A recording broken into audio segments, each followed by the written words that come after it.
Hi everyone, it's Fitz with your daily delivery. And I am now happy I did not go to Lawrence to cover the football game. Nothing big going on, just staffing. It made the best sense to have three guys that were already on the east side of Lawrence to go ahead and take the game, and I'll stay in the studio. I was really looking forward to seeing the stadium. I got a lot of friends over at KU. I was looking forward to going. I didn't go, and I'm glad, and here's why. I got to see TNT in action for the first time.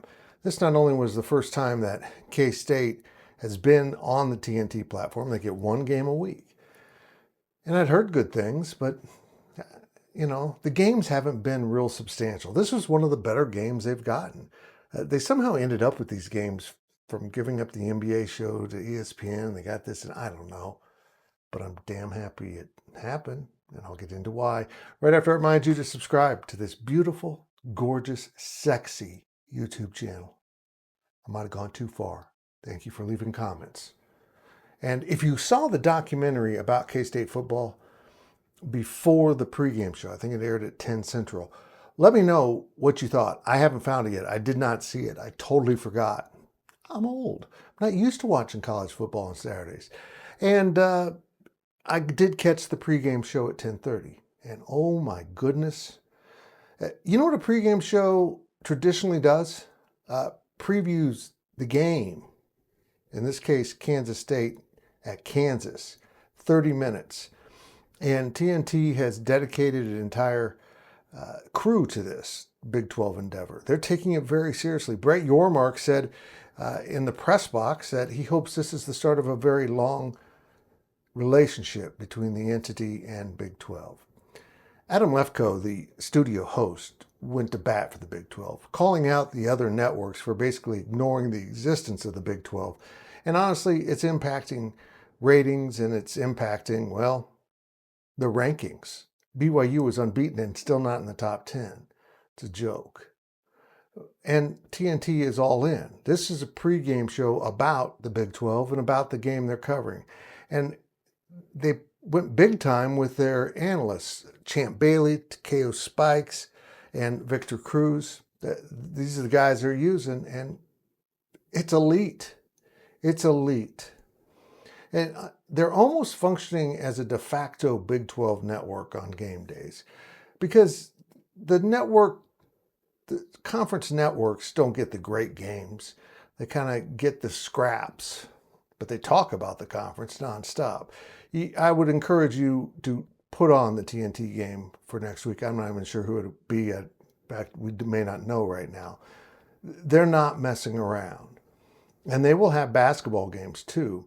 And we learned from last year when CBS picked up some basketball games, which they will have. Some will be on the Peacock this year. It's gotten very interesting. That when the CBS Sports Channel does Big 12 stuff, my friend Brent Stover, K-State, are hosting. They do it big time.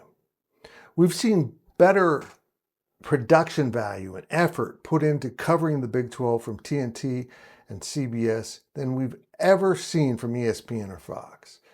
Now, Fox has done a pretty good job of giving Big 12 decent platforms, but they're pretty much these two networks are at war with each other with pushing their main contracts, which is the Big Ten and Fox and the SEC and ESPN. It's kind of bastardized everything they're doing.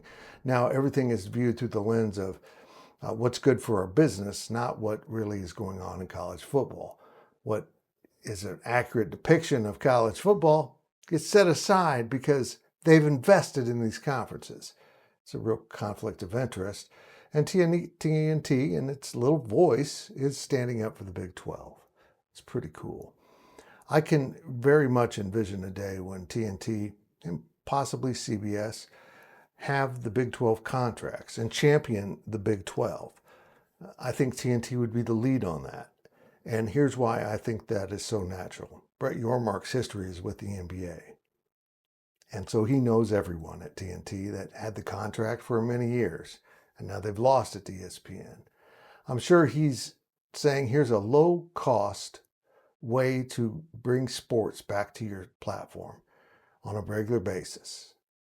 and they have more than one channel. They're going to transition, supposedly, True TV into a sports channel. I don't know. But another reason why it would make so much sense for these former Turner channels and CBS to end up with the Big 12 contract is that is the NCAA tournament contract. Those schools, and though they view Big 12 basketball as a very valuable commodity in the world of basketball broadcasting.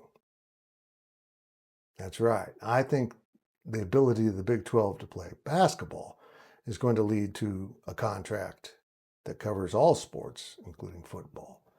Because when you're worth something, which Big 12 basketball is, people will step up and pay.